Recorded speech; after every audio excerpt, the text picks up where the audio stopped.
J'ai trouvé mon mari dans notre salon avec la fiancée de mon fils, à seulement quelques heures du mariage.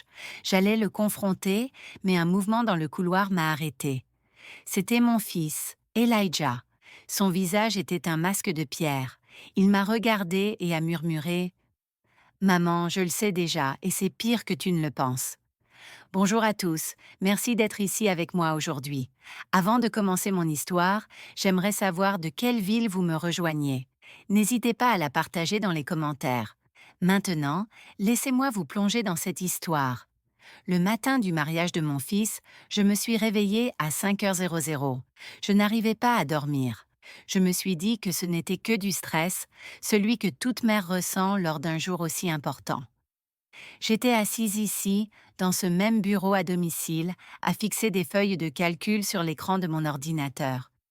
Je dirige un petit cabinet de CPA depuis chez moi. Rien d'extravagant, mais cela a aidé à payer les études universitaires de notre fils Elijah et à couvrir les extras que le salaire de mon mari Franklin ne compensait pas tout à fait. Les chiffres à l'écran étaient en flou. Mon esprit était ailleurs, totalement. Dehors, le monde était encore sombre et silencieux. Mais je pouvais déjà imaginer la scène qui allait se dérouler sur le patio de notre propriété d'Atlanta, en Géorgie, dans quelques heures à peine. Des chaises blanches alignées en rangées parfaites sur la pelouse. J'avais passé tout le printemps à m'occuper de l'arche que Franklin avait construite, en la couvrant des rosiers que j'avais nourris depuis qu'ils n'étaient que de minuscules boutons. J'avais vérifié moi-même les guirlandes lumineuses 3 fois, m'assurant qu'aucune ampoule n'était grillée. Tout devait être parfait. Notre fils, notre Elijah, méritait une journée parfaite. 25 ans de mariage avec Franklin, 23 ans à élever Elijah. J'avais consacré toute ma vie à cette famille. J'avais été la main sûre, l'organisatrice, celle qui se souvenait des rendez-vous chez le dentiste et des anniversaires, et qui veillait à ce que les factures soient payées à temps. Franklin était le charmeur, l'âme de la fête, celui que tout le monde aimait. J'étais la fondation sur laquelle il s'appuyait, et pendant longtemps, cela m'avait suffi. Mais dernièrement, quelque chose semblait décalé. Une distance silencieuse s'était installée entre nous. C'était dans la façon dont il s'interrompait quand j'entrais dans une pièce, dans la manière dont son téléphone était toujours incliné loin de moi. Quand je demandais si quelque chose n'allait pas, il en riait simplement. Juste le travail, chérie, disait-il. Une grosse promotion en jeu. J'ai choisi de le croire. Que pouvais-je faire d'autre? On ne jette pas 25 ans d'histoire par-dessus bord à cause d'un pressentiment. Le déclic de la porte du bureau m'a ramené au présent. C'était Elijah en pyjama, une tasse de café à la main. Il avait l'air épuisé, avec de profondes cernes sous les yeux. À son âge, il avait mon côté pratique, mais les traits séduisants de son père. Maman, tu es debout depuis des heures, a-t-il dit. Le mariage n'est qu'à 16h00. Je veux juste que tout soit parfait pour mon garçon, ai-je répondu, en essayant de sourire gaiement tandis que je fermais mon ordinateur portable. Ton père dort encore, il est parti tôt, a dit Elijah avec une note étrange dans la voix. Il s'est approché et s'est assis sur le bord de mon bureau, paraissant soudain beaucoup plus jeune. Il a parlé d'aller chercher un cadeau pour les parents de Madison, les Ellington. J'ai froncé les sourcils. C'était nouveau pour moi. Maman, a-t-il dit, hésitant, est-ce que je peux te demander quelque chose? J'ai tourné ma chaise pour lui faire face. Sous la lumière crue de ma lampe de bureau, son inquiétude était évidente. Qu'est-ce qu'il y a, mon chéri? Il a pris une grande inspiration. Tu crois que Madison m'aime vraiment? La question m'a frappé comme un coup de poing dans le ventre. Madison, sa fiancée, ambitieuse, belle, jeune architecte, issue d'une famille riche et influente depuis toujours. En apparence, elle était tout ce que nous avions toujours voulu pour Elijah. Mais j'avais moi aussi mes doutes. J'avais remarqué la façon dont ses yeux dérivaient parfois quand Elijah parlait de ses passions, comment elle regardait son téléphone pendant les dîners de famille. Pourquoi tu demandes ça, mon chéri? C'est le jour de ton mariage. Je sais, et peut-être que ce ne sont que des angoisses de dernière minute, a-t-il marmonné en fixant son café. Mais parfois, quand elle me regarde, j'ai l'impression qu'elle regarde à travers moi, comme si j'étais juste une case qu'elle devait cocher pour atteindre la vie parfaite. Il a marqué une pause. Et dernièrement, elle passe beaucoup de temps avec papa. Il parle tout le temps de finances, d'investissement. Elle dit qu'il la conseille. J'ai eu envie de lui dire les choses que j'avais aussi remarquées. Le regard de Franklin qui suivait Madison dans la pièce. Les prétextes qu'il trouvait pour l'aider avec son manteau ou lui resservir un verre. Le fait qu'il sache exactement comment elle prenait son café. 2 sucres et un peu de lait, sans même avoir à demander. Au lieu de cela, je lui ai serré la main. Les angoisses de mariage, c'est normal, mon chéri. Le mariage est la plus grande étape que tu prendras de ta vie. Ce n'est pas juste des angoisses, maman, a-t-il dit, la voix brisée. Il a enfin relevé les yeux vers moi, les siens remplis d'une douleur qui m'a terrifiée. Je crois qu'elle est amoureuse de quelqu'un d'autre. Je me suis figée, le sang devenu glace. Qu'est-ce qui te fait dire ça? De petites choses, a-t-il chuchoté. La façon dont elle s'illumine quand papa appelle, comme si elle demandait toujours après lui en premier quand elle vient. Je les ai vus dans le jardin hier, juste en train de parler, et la façon dont il la regardait, ce n'était pas la façon dont un beau-père devrait regarder la fiancée de son fils. J'ai senti une chaleur me monter au cou. J'ai forcé ma voix à rester stable. Elijah, c'est une accusation très grave. Je sais, a-t-il dit en haussant les épaules, et j'espère me tromper. Mon Dieu, j'espère me tromper. Avant que je puisse répondre, la porte s'est rouverte. C'était Franklin. Il était déjà habillé d'une chemise impeccable et d'un pantalon de ville, parfait comme toujours. Eh bien, regardez mes 2 personnes préférées, a-t-il lancé avec un sourire qui n'atteignait pas tout à fait ses yeux. Il a semblé surpris de voir Elijah là. Grand jour, fiston, tu devrais te préparer. Il s'est tourné vers moi. Et toi, Simone, tu vas t'épuiser. Madison vient d'appeler. Elle passe vers 10 heures réseau pour discuter de quelques détails de dernière minute sur le plan de table. J'ai vu l'expression d'Elijah se crisper. Quel détail? A-t-il demandé. Oh, tu sais, juste s'assurer que ses parents ne soient pas assis à côté de ton oncle James après cette dispute politique à Noël dernier, a dit Franklin d'un geste désinvolte. Tu sais comme sa famille est spéciale, on devrait en parler en privé à cause de la politique et tout ça. Bien sûr, a dit Elijah, la voix plate. On ne peut pas mettre les mauvaises personnes ensemble. La tension dans la pièce était si épaisse qu'on aurait pu la couper au couteau. J'ai regardé mon mari et mon fils, et j'ai su au plus profond de moi qu'Elijah ne se trompait pas. Quelque chose n'allait pas. Quelque chose d'horrible, de terriblement mauvais. Après le départ de Franklin et d'Elijah de mon bureau, une peur glacée m'a saisie.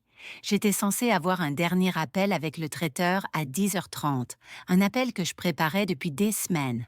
J'ai pris le téléphone, la main légèrement tremblante, et je les ai appelés. Je leur ai dit que j'avais une urgence familiale et que je devais reporter. C'était un mensonge. La vérité, c'est que j'avais libéré toute ma matinée. Je n'arrivais pas à chasser les mots d'Elijah, ni la nausée que la fausse gaieté de Franklin avait provoquée. Quelque chose était en train de se passer dans ma maison aujourd'hui. Et pour la première fois en 25 ans, j'avais l'intention de découvrir quoi. J'ai passé les 2 heures suivantes à faire semblant d'être occupée. J'ai rangé la cuisine, déjà impeccable. J'ai réarrangé les centres de table floraux sur la table de la salle à manger. Le moindre bruit me faisait sursauter.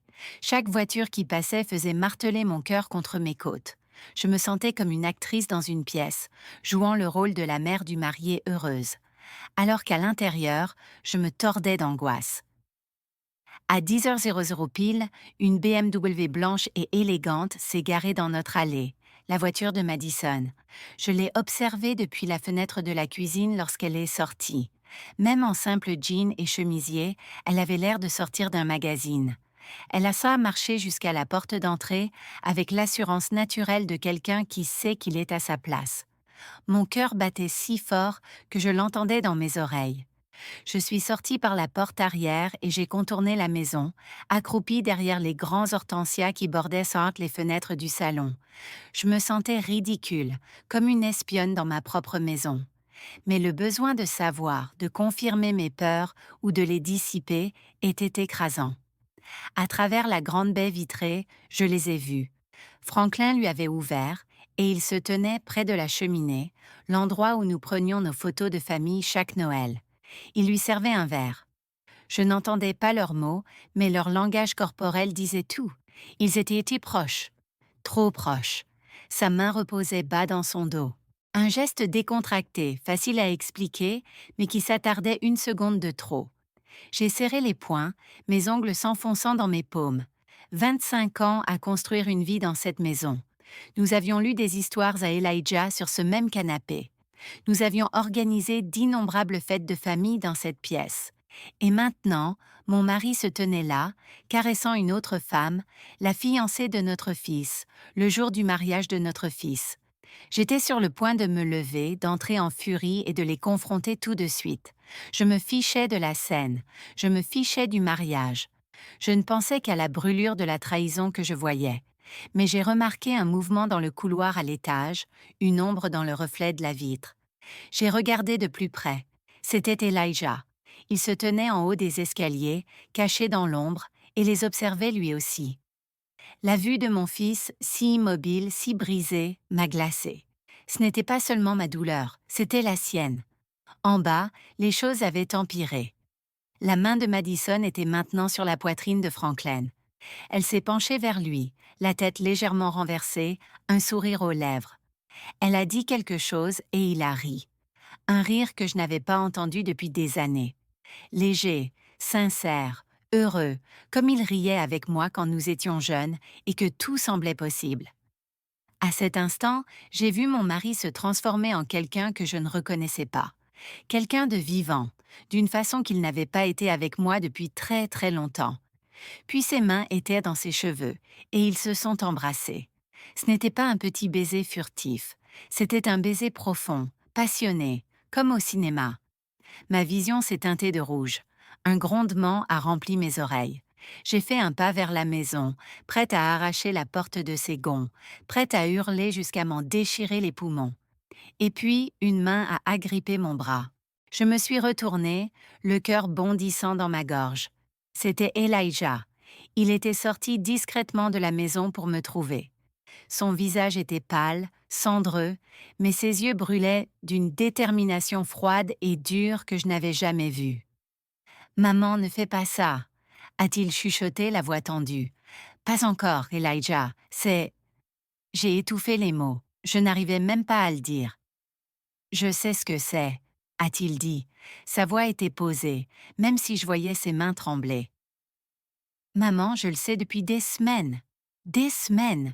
Le mot est sorti dans un souffle étranglé. J'ai fixé mon fils, le garçon que j'avais élevé, qui me regardait maintenant, avec les yeux d'un homme ayant trop vu. Nous étions toujours accroupis derrière les hortensias. Les magnifiques fleurs dont j'étais si fière servaient désormais de cachette à la destruction de notre famille. À l'intérieur, mon mari et la fiancée de mon fils s'étaient-ils déplacés de la cheminée au canapé. Je ne pouvais pas supporter de regarder. « Je ne voulais pas y croire au début », a dit Elijah, la voix basse et pressée. « Je trouvais des excuses. Il est juste gentil. Elle est juste nerveuse à l'idée de rejoindre la famille. » Mais ça continuait. Les regards qui s'attardent, les conversations privées, la façon dont… Il a trébuché sur ses mots, corrigés. La façon dont elle s'illuminait chaque fois qu'il était près d'elle. Ce lapsus, douloureux rappel d'une vie qui n'existait plus. Elle était censée gagner une nouvelle figure maternelle, pas une rivale. « Mais Elijah, Madison, pourquoi tu ne me l'as pas dit ?» ai-je demandé, la voix tremblante de choc et d'une rage protectrice étrange.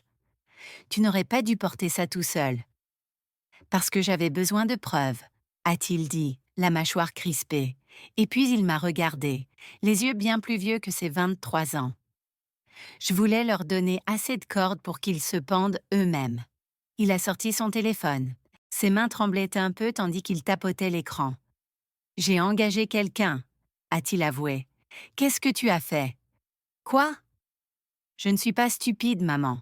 Après les avoir vus déjeuner ensemble il y a un mois, un déjeuner que papa m'a dit être une réunion d'affaires et qu'elle m'a décrit comme un après-midi shopping avec ses amis, j'ai compris que je n'étais pas fou. Je devais connaître la vérité. » Il m'a tendu le téléphone. J'ai engagé une détective privée. Mon souffle s'est coupé. Un détective, Elijah, l'argent. Ne t'inquiète pas pour l'argent, a-t-il dit sombrement. Ça valait chaque centime. La première photo à l'écran montrait Franklin et Madison entrant au St. Regis Atlanta, au centre-ville. L'horodatage indiquait que c'était il y a 3 semaines, un mardi après-midi, quand Franklin était soi-disant à une conférence régionale de vente.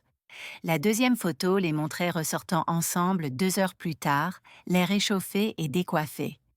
Il y a 17 occasions différentes, a dit Elijah doucement tandis que je faisais défiler une galerie de trahison. Des photos d'eux dans des restaurants faiblement éclairés à travers la ville. Des photos d'eux plaquées contre la voiture de Franklin dans un parking privé. Des photos d'eux riant, se tenant la main, vivant une vie totalement différente derrière notre dos. J'ai eu la nausée.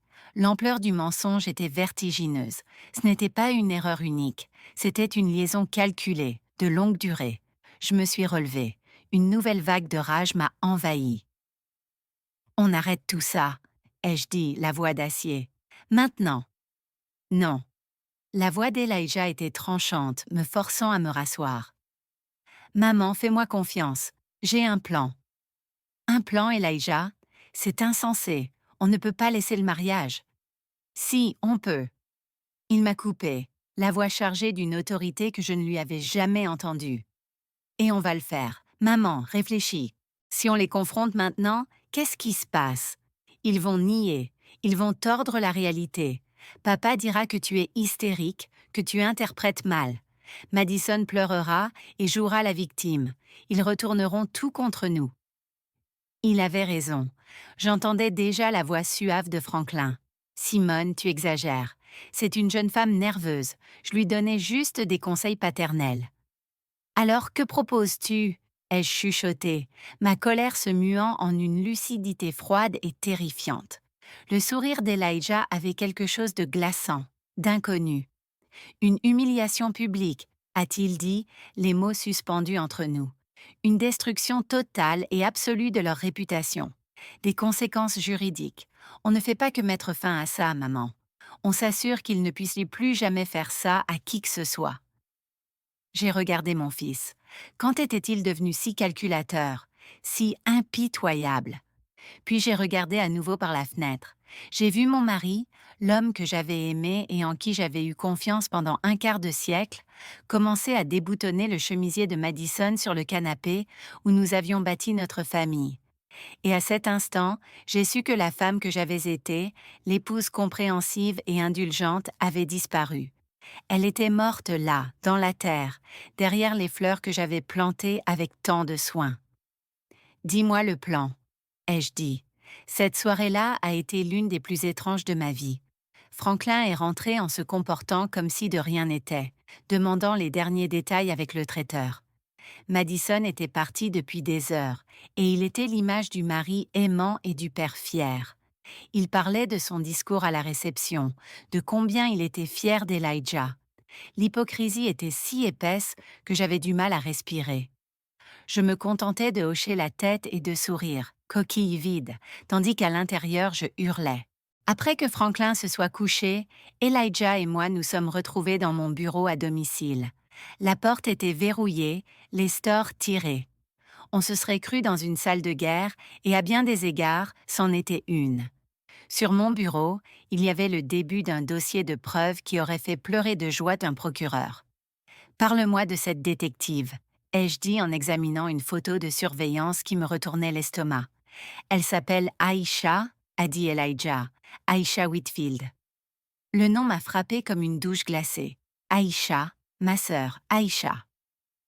Elijah a hoché la tête. Je ne savais pas qui d'autre appeler. Je savais qu'elle avait été flic pendant 20 ans avant de prendre sa retraite et de lancer sa propre agence de détective privé. Je savais qu'elle était intelligente et discrète. Il a eu l'air un peu gêné. Je savais aussi qu'elle n'a jamais vraiment aimé papa.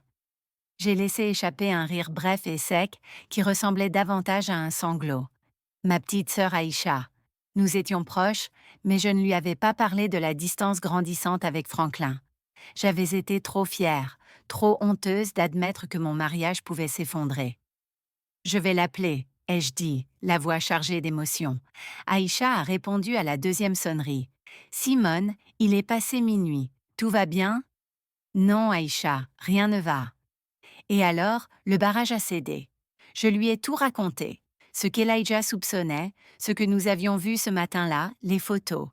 J'ai pleuré, des sanglots rauques et incontrôlables, pour la première fois de la journée. Elle a écouté patiemment, sa voix calme et ferme à l'autre bout du fil. Il n'y avait ni choc ni surprise, seulement une acceptation sombre. Je ne suis pas surprise, Simone, a-t-elle dit doucement quand j'ai terminé. J'ai vu la façon dont il regarde cette fille. J'espérais me tromper. Elijah m'a parlé des photos, ai-je dit en m'essuyant les yeux. Qu'est-ce que tu as d'autre? N'est plus que ce que tu voudrais probablement savoir. Sa voix est devenue professionnelle.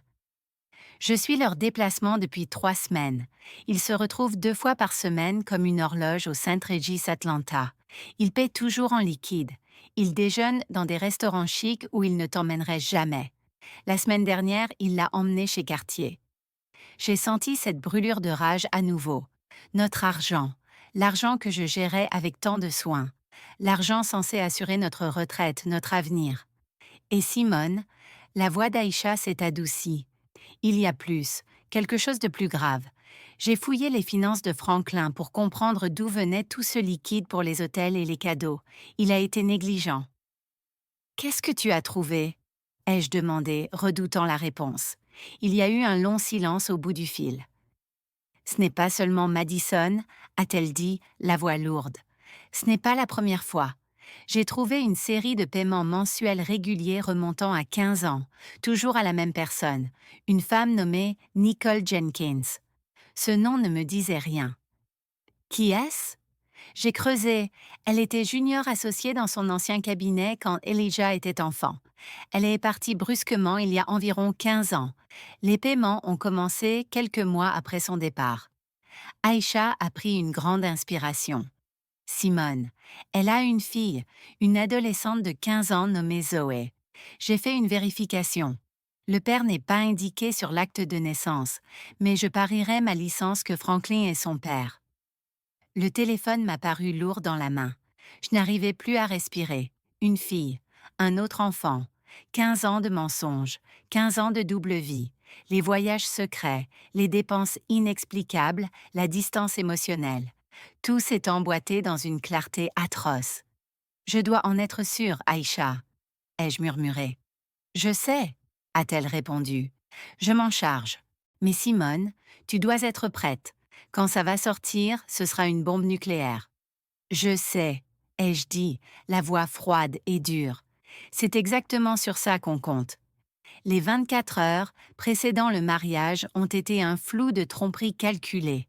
Je traversais les préparatifs comme un fantôme, le corps en pilote automatique tandis que mon esprit courait. Je souriais aux proches.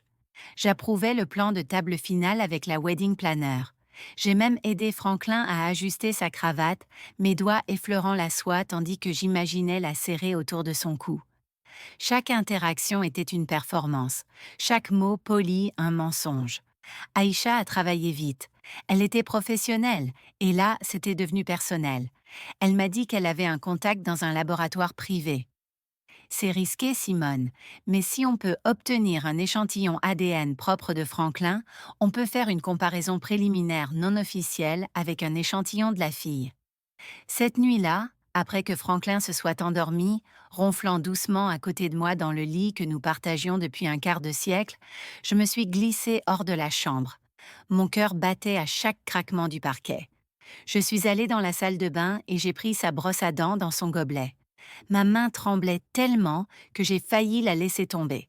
C'était comme la violation ultime. Mais qu'était-ce comparé aux violations qu'il m'avait infligées, à moi, à notre famille? Je l'ai soigneusement mise dans un sac plastique et l'ai laissée dans la boîte aux lettres pour qu'Aïcha la récupère avant l'aube. Le lendemain, tandis que la maison bourdonnait de l'énergie chaotique des fleuristes et des photographes, Aïcha a appelé. « J'ai plus d'informations sur l'argent », a-t-elle dit d'une voix sombre. « C'est pire qu'on ne le pensait. Nous nous sommes retrouvés dans ma voiture, garée dans la rue, loin de la maison, le seul endroit où je me sentais en sécurité pour parler. Elle a ouvert un ordinateur portable et l'a tourné vers moi. À l'écran, un tableur, un vertige de chiffres et de dates. J'ai fait une analyse complète de vos comptes communs, de vos fonds de retraite, de tout, a-t-elle dit en pointant une colonne surlignée. Regarde le schéma.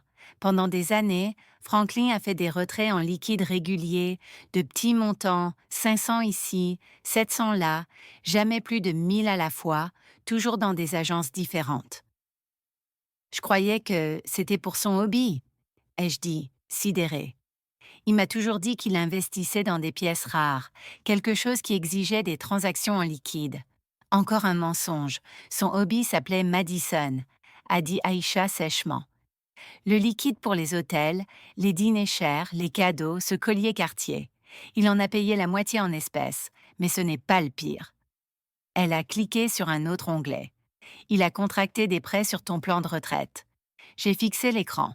C'était là, noir sur blanc. Une série de prêts adossés au compte retraite auquel j'avais contribué si consciencieusement grâce à mon petit cabinet. Le compte censé être notre filet de sécurité, notre tranquillité pour la vieillesse. Il avait vidé presque 60 000 $ au cours des 18 derniers mois. Comment? Ai-je chuchoté. Il aurait eu besoin de ma signature. Il l'a falsifiée, a dit Aïcha doucement. J'ai comparé la signature sur les documents de prêt à ta signature sur tes déclarations d'impôt. C'est une bonne falsification, mais ce n'est pas la tienne. Une vague de nausée m'a submergée. Ce n'était plus seulement de la tromperie, c'était du vol. Il ne brisait pas seulement mon cœur, il démantelait méthodiquement notre avenir, pièce par pièce, pour financer sa liaison sordide. Il me volait le fonds d'études que nous avions constitué, la vie que nous devions partager. Il jouait avec tout mon futur. Et Madison, ai-je demandé, la voix à peine audible. Elle n'est pas une victime innocente, a dit Aïcha, le regard dur. J'y viens, mais d'abord il y a autre chose. Elle a hésité, puis m'a tendu une grande enveloppe Kraft. Les résultats préliminaires ADN sont arrivés ce matin. Mes mains se sont mises à trembler quand je l'ai ouverte. J'ai parcouru la page. Le jargon scientifique se brouillait jusqu'à ce que je trouve la conclusion en bas. Probabilité de paternité. 99,99%. Je suis restée figée sur ces mots, jusqu'à ce qu'ils s'impriment au fer rouge dans ma mémoire. Zoe Jenkins était la fille de Franklin. 15 ans. 15 ans à l'aimer, à lui faire confiance, à construire une vie avec lui, alors qu'il avait une autre fille, une autre famille, cachée dans l'ombre. J'ai posé mon front sur le volant, le cuir frais contre ma peau brûlante. Je n'ai pas pleuré. J'étais au-delà des larmes. Un calme étrange, terrifiant, m'a envahi. La douleur était toujours là, une plaie béante dans ma poitrine. Mais elle était désormais accompagnée d'autre chose. Une résolution froide et dure. Il n'allait pas seulement perdre sa femme, il allait tout perdre. Assise dans la voiture avec ma sœur, ce bout de papier fragile dans ma main pesait plus lourd qu'une pierre tombale. C'était l'acte de décès de mon mariage, de la vie que je croyais avoir. Une fille de 15 ans, les mots résonnaient dans la voiture silencieuse. « Comment? Comment tu l'as trouvé ?» ai-je fini par demander, la voix lointaine et étrangère à mes propres oreilles. L'expression d'Aïcha mêlait compassion et détermination professionnelle. Tout a commencé avec les paiements. Une fois que j'ai eu le nom de Nicole Jenkins, ce n'était pas difficile de la localiser. Elle vit à 2 villes d'ici, à environ 21 minutes, 20 minutes. Pendant 15 ans, il avait mené une vie secrète à quelques kilomètres. Combien de fois m'avait-il dit qu'il travaillait tard? Combien de dîners d'affaires avait-il eu? Combien de week-ends de golf? Mon esprit tournait en revoyant des années d'excuses et de mensonges, chacun prenant désormais une signification sinistre. Je suis passée chez elle, hier matin, a continué Aïcha, la voix douce. Je me suis fait passer pour une enquêtrice marketing. Nicole a ouvert, et derrière elle, j'ai vu la fille, Zoé. Simone, elle laisse le portrait craché de lui. Les mêmes yeux sombres et intelligents qui m'ont attiré vers lui il y a tant d'années. Le même sourire, c'est indéniable. Je l'ai imaginée, une adolescente innocente qui lui ressemblait tant. Une sœur que mon fils n'avait jamais su qu'il avait. C'était si surréaliste, si monstrueux, que je n'arrivais pas à le traiter. Ma famille n'était pas seulement brisée, c'était une fraude, un mensonge soigneusement construit que j'avais aidé à maintenir sans le savoir pendant plus de la moitié de ma vie. Est-ce que la mère, Nicole, c'est pour moi, pour Elijah? Ai-je demandé.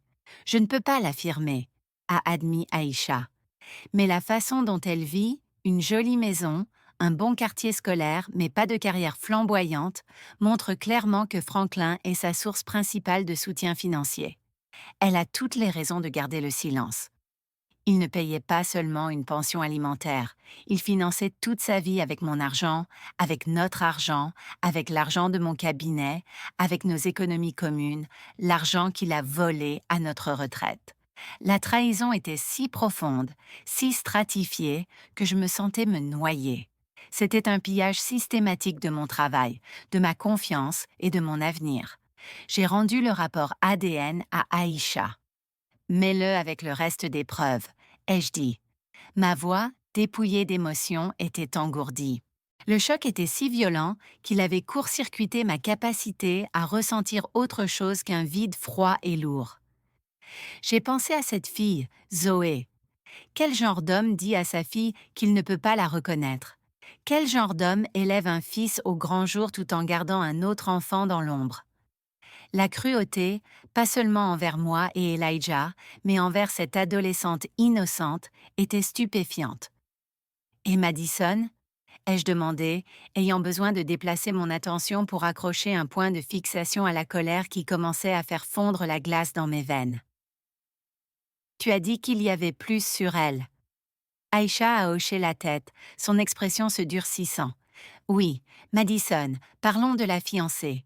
Elle a tourné l'ordinateur vers moi et a ouvert un nouveau dossier. Elle ne couche pas seulement avec ton mari, elle détourne des fonds de son cabinet d'avocat. Les mots ont mis un instant à s'imprimer. Elle est associée junior dans un cabinet prestigieux du centre-ville, a expliqué Aïcha en affichant des documents ressemblant à des rapports financiers internes. Elle gonfle ses notes de frais, crée de fausses factures pour des consultants inexistants et siphonne l'argent vers un compte bancaire privé. Ce ne sont pas de gros montants à chaque fois, mais c'est régulier. Sur l'année écoulée, elle a volé plus de 200 000 $. J'ai haleté. 200 000. Et je peux relier une partie de cet argent directement à des cadeaux pour Franklin, a dit Aïcha en me montrant un virement bancaire, suivi d'un relevé de carte de crédit indiquant l'achat d'une montre à 1 000 $. Elle volait ses associés pour acheter des cadeaux à son amant, qui volait sa femme pour lui acheter des cadeaux. C'est le cercle de tromperie le plus parfaitement écœurant que j'ai jamais vu. Ainsi, Madison n'était pas seulement une briseuse de foyer.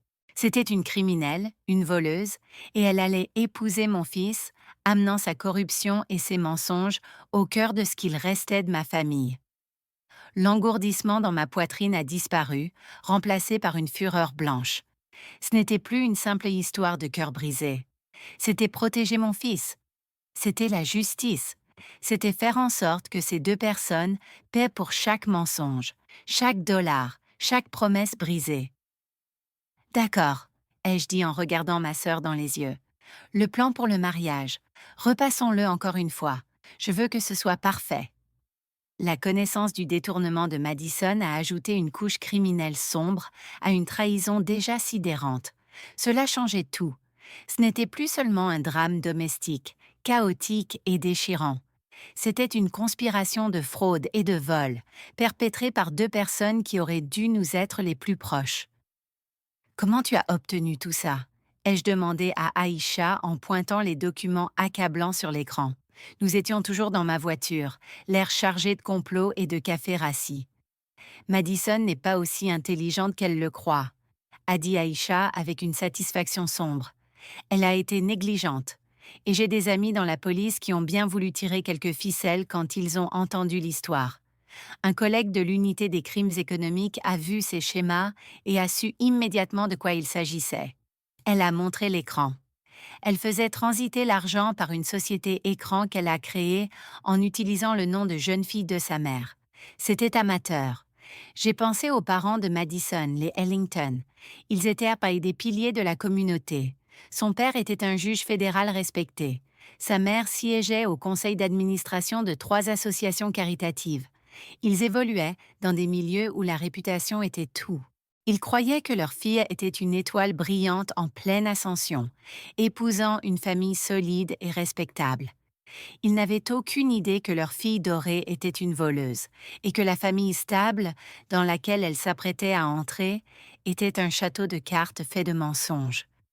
L'humiliation publique allait les détruire eux aussi. Pendant une fraction de seconde, j'ai ressenti une pointe de pitié pour eux, des dommages collatéraux innocents. Mais ce sentiment a été rapidement étouffé par le feu de ma propre trahison. Donc Franklin vole notre retraite pour acheter des cadeaux à sa maîtresse. Ai-je résumé, les mots ayant un goût de venin. Et Madison vole son cabinet pour acheter des cadeaux à mon mari, son amant, qui est aussi son futur beau-père. J'ai secoué la tête, incrédule. On se croirait dans un film. Et ce n'est pas fini, a dit Aïcha, un sourire tordu aux lèvres.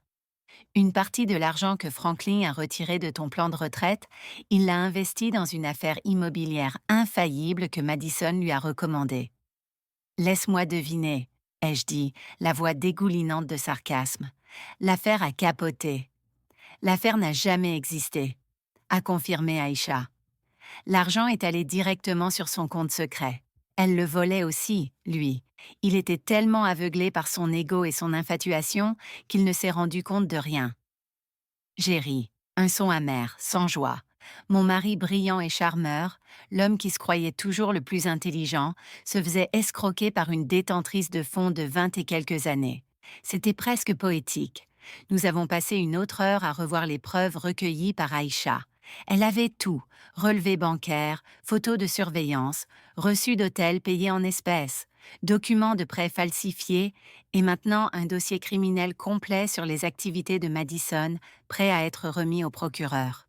Et bien sûr, le rapport ADN, la preuve irréfutable qui scellait 15 années de mensonges. J'ai regardé le dossier, les onglets bien rangés, les pages organisées, représentant la démolition complète de ma vie. 25 ans de mariage, réduits à une pile de documents incriminants sur le siège passager de ma voiture. Soudain, une vague d'épuisement m'a submergée, si profonde qu'elle semblait peser physiquement sur ma poitrine. Aïcha, on peut faire ça? Ai-je chuchoté. On peut vraiment se lever devant 300 personnes et faire ça à notre famille?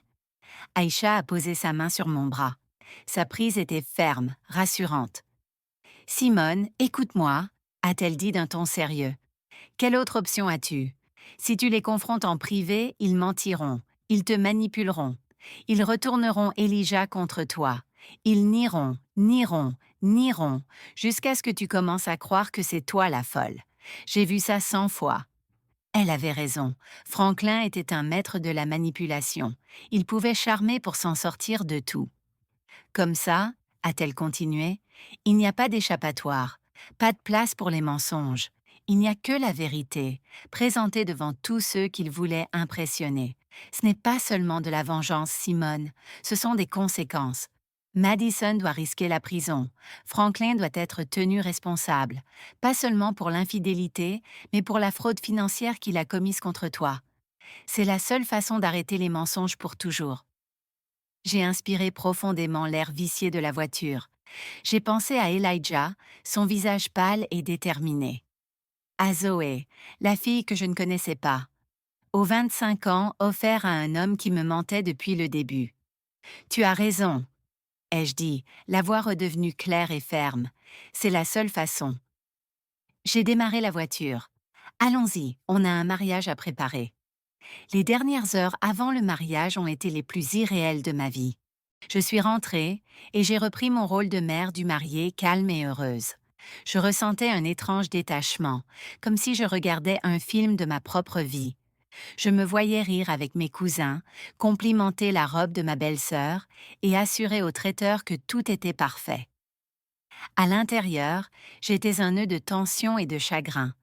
À l'extérieur, l'image de la fierté maternelle. Franklin était dans son élément, sociabilisant avec les invités arrivés en avance, acceptant les félicitations avec un large sourire confiant. À un moment, il m'a prise à part, le bras autour de ma taille. Tu es magnifique, Simone, a-t-il murmuré à mon oreille. N'est-ce pas une journée parfaite? J'ai plongé dans ses yeux, les yeux de l'homme que j'avais aimé plus de la moitié de ma vie, et je n'ai senti qu'un vide froid. Désolé. Je lui ai souri. Journée parfaite. Mon fils Elijah reflétait mon propre calme forcé. Il saluait ses amis, posait pour les photos avec ses témoins et jouait son rôle à la perfection. Mais chaque fois que nos regards se croisaient, au-dessus de la pelouse remplie, je voyais la même résolution d'acier dans ses yeux. Nous étions ensemble, des soldats attendant le signal. Le plan était simple, et Aïcha l'avait répété avec nous jusqu'à ce que nous le sachions par cœur. Elle était arrivée tôt, déguisée en membre du personnel du traiteur. Son matériel audiovisuel professionnel était caché en pleine vue. Elle avait connecté son ordinateur au grand écran de projection que nous avions loué, soi-disant pour un diaporama sentimental des photos de bébé d'Elijah. Personne ne se doutait de rien. Elle avait une petite télécommande dans sa poche. Le moment venu, il lui suffisait d'appuyer sur un seul bouton. Moi aussi, j'avais un rôle. J'avais préparé les papiers du divorce avec mon avocate une semaine plus tôt, un fait que j'avais gardé secret. Même pour Elijah, ils étaient signés et notariés, dans une enveloppe scellée, dans ma pochette. J'avais aussi une clé USB contenant des copies de toutes les preuves qu'Aïcha avait réunies. D'une manière ou d'une autre, mon mariage prendrait officiellement fin aujourd'hui. Il n'y avait pas de retour en arrière. Je ne planifiais pas seulement une confrontation. Je planifiais le premier jour du reste de ma vie. À 16h05, je me suis assise au premier rang.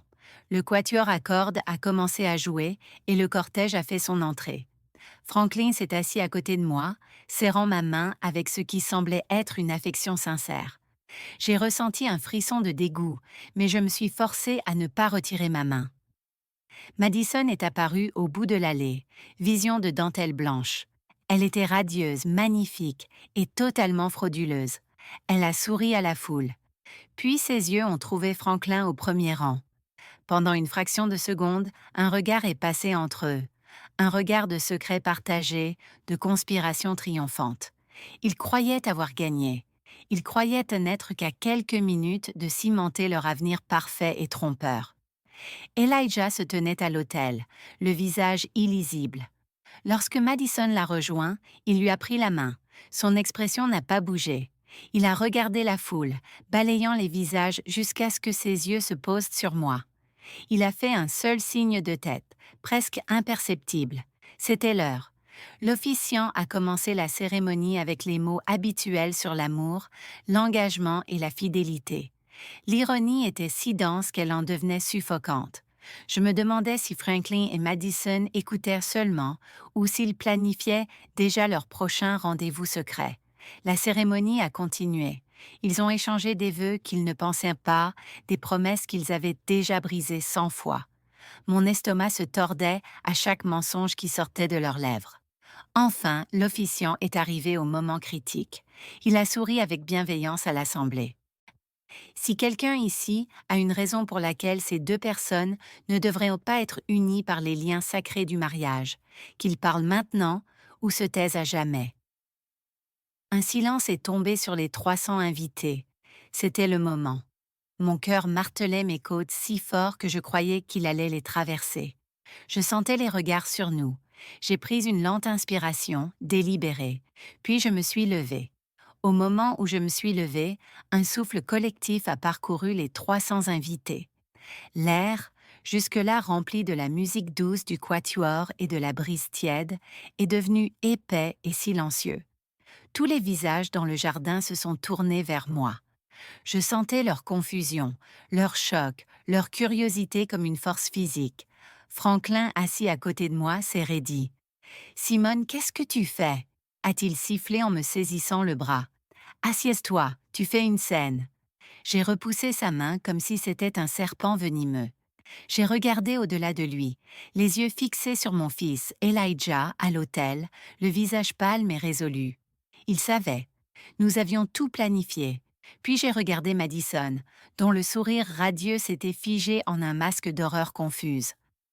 Je suis désolée, tout le monde, ai-je dit, la voix claire et étonnamment stable. Elle a porté à travers le jardin silencieux.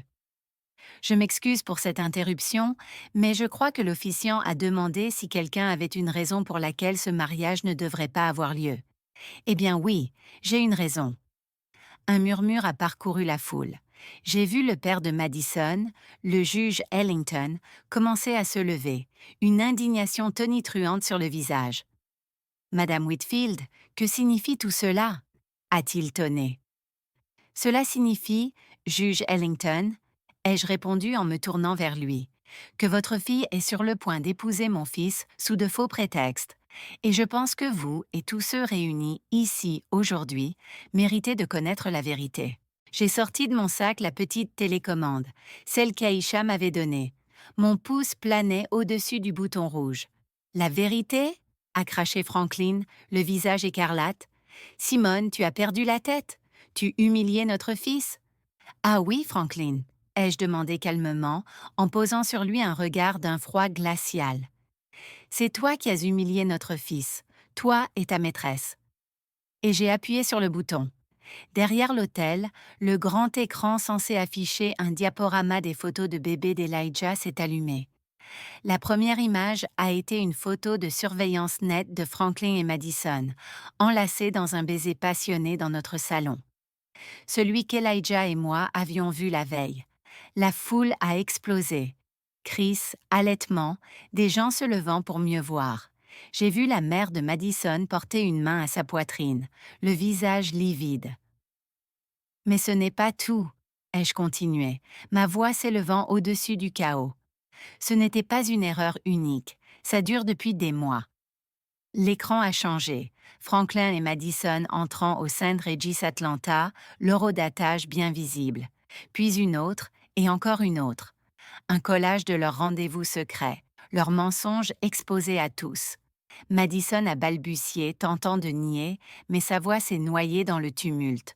Franklin s'est mis à crier. « C'est faux, ce sont des montages. » Simone fait une crise de nerfs. « Vraiment, Franklin ?» ai-je demandé doucement. « Alors explique peut-être ça. » L'écran a changé encore. Cette fois, il affichait des relevés bancaires. Mon doigt, sur une photo en gros plan, indiquait les retraits suspects en espèces, les signatures falsifiées sur les documents de prêt du plan de retraite. Un reçu Cartier pour un collier de 15 000 $ a clignoté, suivi d'une photo de Madison portant ce même collier à son enterrement de vie de jeune fille. Le bruit de la foule a diminué, remplacé par un silence horrifié. Ce n'était plus seulement un scandale d'adultère, c'était plus sombre. Mon mari a méthodiquement volé l'épargne retraite de notre famille pour financer sa liaison, ai-je annoncé. Et sa fiancée, la femme sur le point d'épouser mon fils, a été occupée elle aussi. La diapositive suivante a montré les preuves du détournement de Madison. Fausses factures, virements. Je voyais ses associés au 4e rang, leur visage passant de la confusion à une fureur pure. Et puis j'ai porté le coup final. Et le meilleur, ai-je dit, la voix glacée, c'est que le vrai cœur de la tromperie qui a défini mon mariage, c'est que les mensonges de mon mari n'ont pas commencé avec Madison. Les résultats du test ADN ont rempli l'écran. Les mots « probabilité de paternité » 99,999% apparaissaient en énormes lettres en gras. En dessous, une photo d'une jolie adolescente souriante de 15 ans. « Voici Zoé Jenkins », ai-je dit, la voix tremblante de 15 ans de douleur refoulée.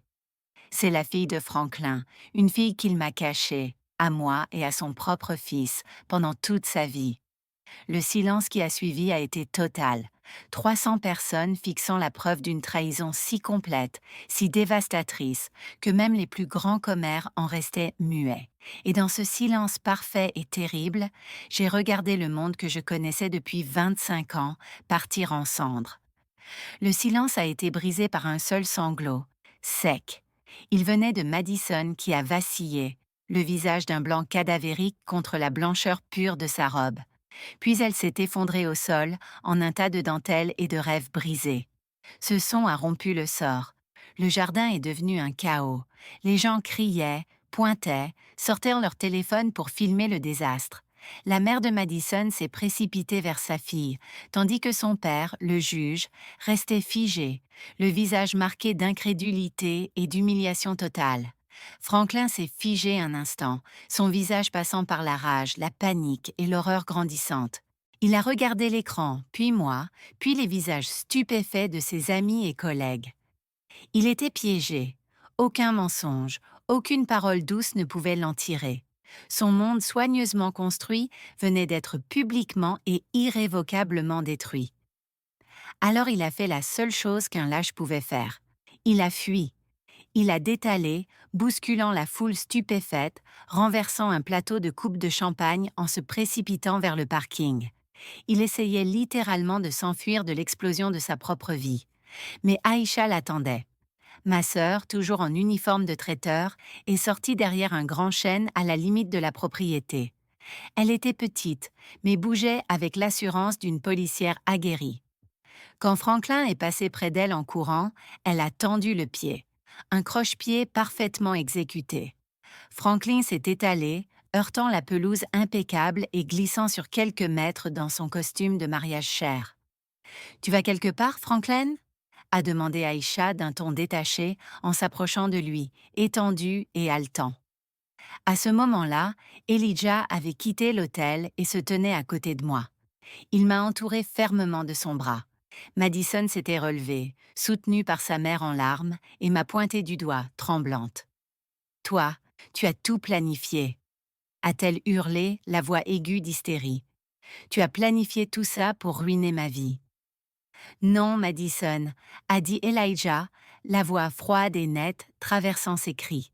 « Tu as ruiné ta vie toute seule, toi et lui. » Il a désigné son père, que Aïcha aidait à se relever. « Lâche-moi » a exigé Franklin en essayant d'arracher son bras à la prise de ma sœur. « Impossible, Frankie » a répondu Aïcha en utilisant un vieux surnom d'enfance qui l'a fait tressaillir. « Je suis détective privé agréé. Et j'ai des raisons de croire que tu as commis plusieurs crimes, dont de la fraude financière. Mais ne t'inquiète pas, on ne va pas parler de toi tout de suite. » Elle a jeté un regard par-dessus son épaule. Ma cible, c'est elle. 2 policiers en uniforme traversaient calmement la foule qui s'écartait. Ils n'étaient pas là pour la fraude de Franklin. Ça, ce serait une affaire civile pour mon avocate. Ils étaient mis là pour Madison. « Madison Ellington ?» a demandé l'un d'eux, la voix calme mais autoritaire. Les yeux de Madison se sont écarquillés de terreur. « Non !» a-t-elle chuchoté. « Vous êtes en état d'arrestation pour suspicion de détournement de fonds et de fraude électronique », a poursuivi l'agent pendant que son collègue lui saisissait doucement les bras et lui passait les menottes. Le clic des menottes, ses referments, a été le son le plus fort que j'ai jamais entendu. Le visage de Madison s'est effondré lorsqu'elle a compris. Ce n'était plus seulement une humiliation publique. Ce n'était plus seulement un mariage annulé. C'était réel. Il y aurait de vraies conséquences légales. Sa vie, telle qu'elle la connaissait, était finie. Tandis que la police emmenait Madison en pleurs, ses parents regardaient, sidérés d'horreur. Les photographes engagés pour immortaliser un conte de fées photographiaient maintenant la chute d'une famille en vue. Leur flash crépitait sans relâche. La foule a commencé à se disperser. Certains sont partis vite, ne voulant pas être associés au désastre. D'autres restaient, murmurant en groupe choqué, téléphone levé, filmant encore. Au milieu du chaos, j'ai senti ma force me quitter enfin. Elijah m'a retenue. « C'est fini, maman », a-t-il chuchoté. « C'est enfin fini. » J'ai regardé les ruines de la journée parfaite que j'avais planifiée. C'était un désastre, un cauchemar.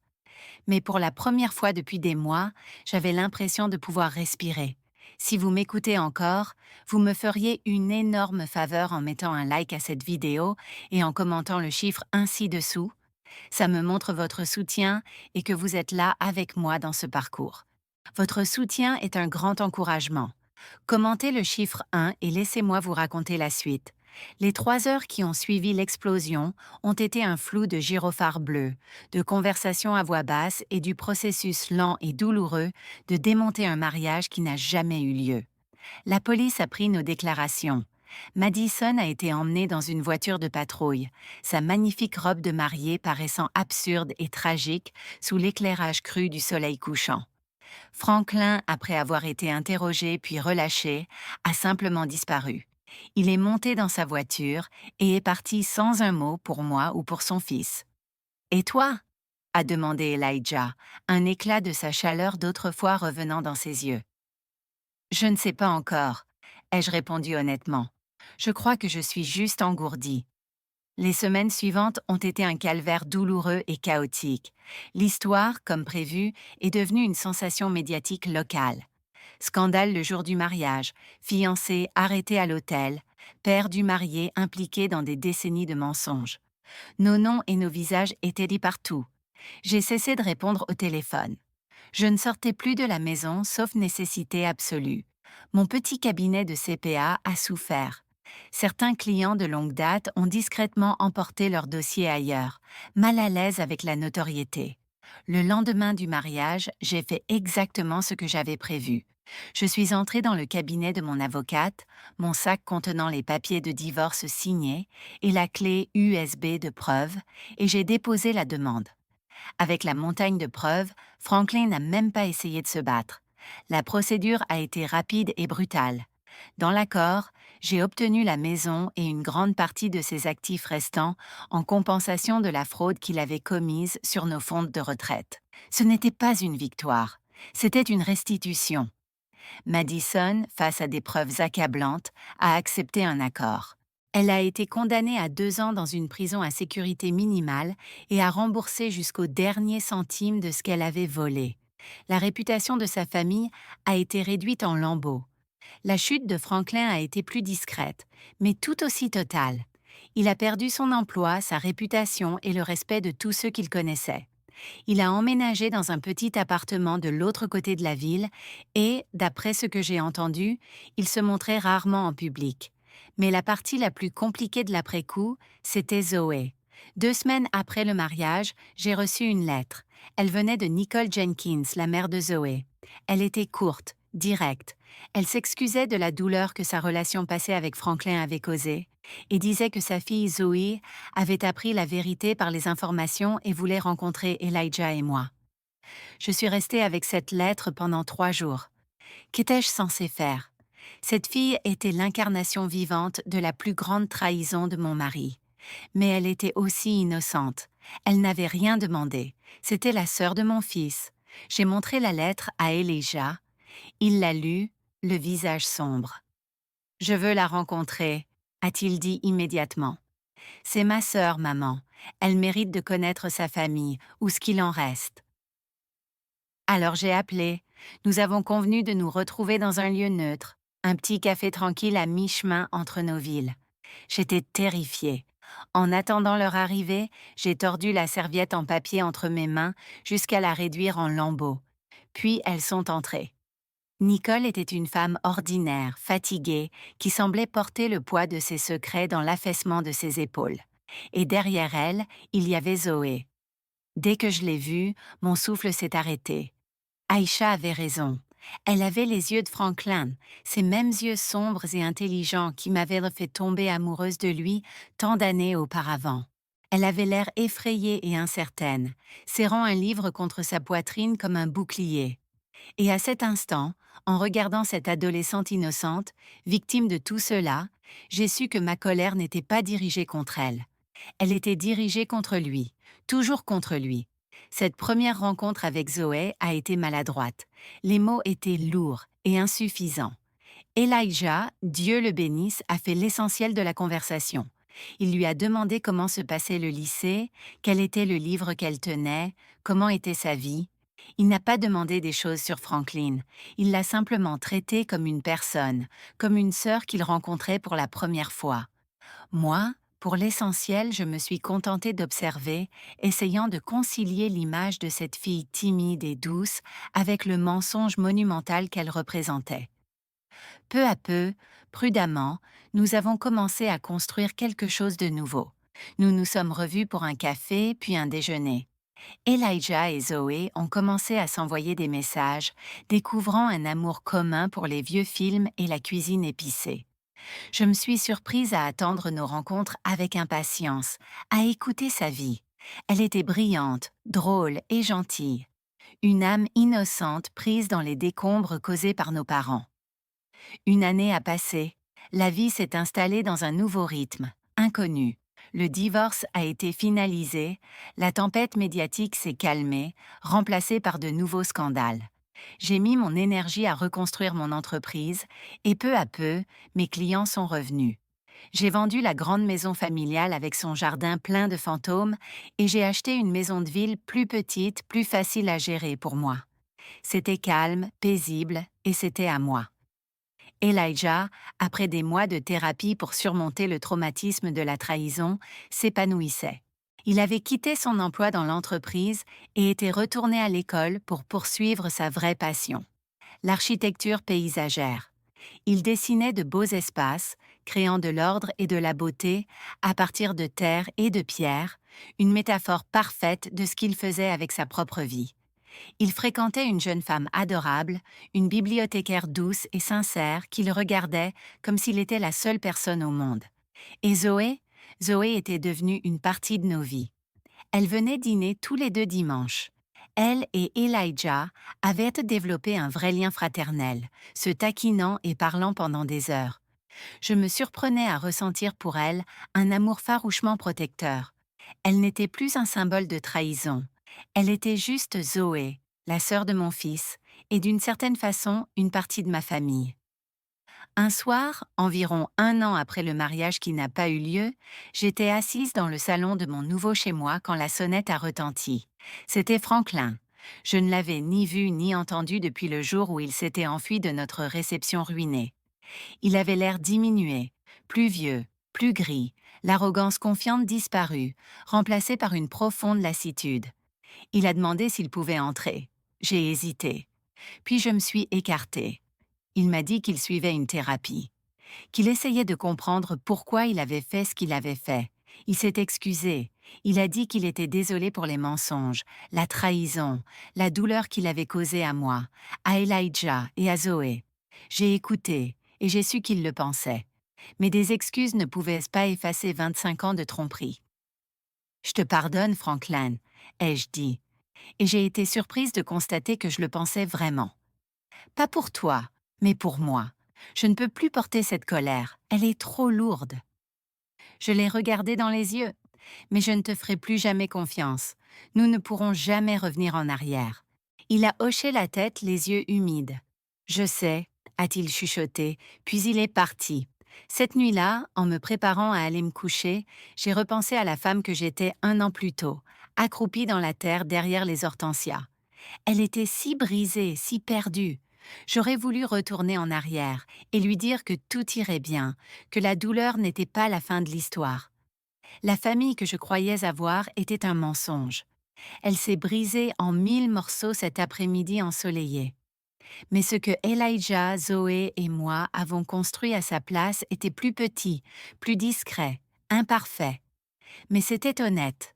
Ce n'était pas bâti sur des mensonges confortables, mais sur une vérité difficile, douloureuse et finalement libératrice.